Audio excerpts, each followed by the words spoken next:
अस्सलाम वालेकुम, मैं डॉक्टर सुंबल अफजल आज आपके साथ जो बहुत इंपॉर्टेंट बात करने जा रही हूँ उसमें सबसे इम्पॉर्टेंट टॉपिक जिसमें पेशेंट बहुत डिप्रेस रहते हैं। जो ही रिपोर्ट आई कपल की तरफ, तो कपल ने डॉक्टर की तरफ देखा कि जी डॉक्टर साहबा कि इस रिपोर्ट पे मैं कैसे कंसीव कर सकता हूँ। यानी मेल की रिपोर्ट में 0 स्पर्म काउंट, आपके जरासीम बिल्कुल एब्सेंट हैं। तो अब हमल कैसे हो सकता है, आप माँ बाप कैसे बन सकते हैं, क्या आप भी बच्चा पैदा कर सकते हैं नेचुरली। तो इन सारी बातें जो मेरे पेशेंट मुझसे पूछते हैं, इन सवालात के जवाबात मैं इस वीडियो में आपको दूंगी।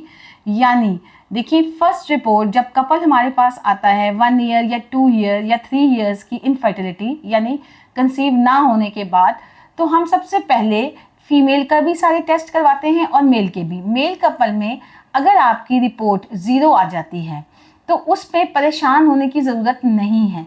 एक लेबॉर्ट्री की एक रिपोर्ट पे हम ट्रस्ट नहीं कर सकते, क्योंकि थोड़ा सा मैं आपको फिजियोलॉजिकल फैक्टर बता दूं। जब स्पर्म प्रोड्यूस होता है, उसकी ग्रोथ होती है, वो टेस्टिस से सेमिनिफरस ट्यूब्यूल से गुजरता हुआ, डक्ट से गुजरता हुआ सीमन में एजैकुलेट होता है। तो इस सारे प्रोसेस में तकरीबन 72 आवर्स लगते हैं।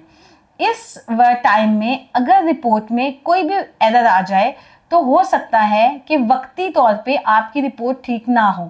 इसके लिए यूजुअली मैं अपने कपल को कहती हूँ कि आप 3 मंथ्स के बाद रिपोर्ट दोबारा करवाएं। अगर उस पर भी ये सेम फाइंडिंग आती है, मतलब एब्सेंट स्पर्म आता है, तो फिर भी आपको परेशान होने की ज़रूरत नहीं है। इससे इस बात की कंफर्मेशन नहीं है कि आप माँ बाप नहीं बन सकते या बच्चा पैदा नहीं कर सकते। यानी इसमें कुछ वजूहात हैं जिसको हमने देखना है कि क्या वजह है कि सीमन एनालिसिस में 0 काउंट आ रहा है, स्पर्म नहीं आ रहे। इसकी सबसे बड़ी वजह ये है कि कपल में हस्बैंड जो है उसमें या तो ऑब्स्ट्रक्शन है, मतलब जो पाथवे है जहाँ से स्पर्म या जरासीम गुजरते हैं वो ब्लॉक है, किसी इन्फेक्शन की वजह से या किसी और वजह की वजह से, या पैदाइशी तौर पे कुछ पैदाइशी फैक्टर हैं, कुछ आफ्टर बर्थ डेवलप होते हैं इन्फेक्शंस वगैरह, और कुछ फैक्टर्स वो हैं जो हम ट्रीट कर सकते हैं।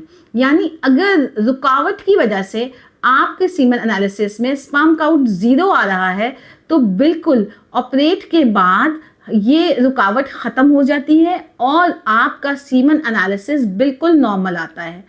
अनलकीली कुछ पेशेंट्स में 10 to 20% में बनावट में ही प्रॉब्लम आ रही है, यानी उनकी प्रोडक्शन ही नहीं हो पा रही किसी भी बीमारी की वजह से या इन्फेक्शन की वजह से, या बाय बर्थ उनकी टेस्टिस स्पर्म प्रोड्यूस ही नहीं कर पा रही, या अगर प्रोड्यूस तो करती हैं मगर सीमन एनालिसिस में डिटेक्ट नहीं हो रहा, तो फिर भी आपको परेशान होने की ज़रूरत नहीं है, फिर भी आप कंसीव कर सकती हैं। उसका वाहिद हल ये है कि आपने सुना होगा इक्सी यानी टेस्ट ट्यूब बेबी, आम जुबान में हम कहते हैं टेस्ट ट्यूब बेबी। इसमें आपकी डॉक्टर और साथ में लेबॉर्ट्री में अगर हम जब टेस्ट ट्यूब बेबी प्लान करते हैं तो आपकी डॉक्टर पहले टेस्टिस से बायोप्सी लेती हैं। अगर उसमें स्पर्म डिटेक्ट हो जाते हैं तो उनको फ्रीज कर लिया जाता है।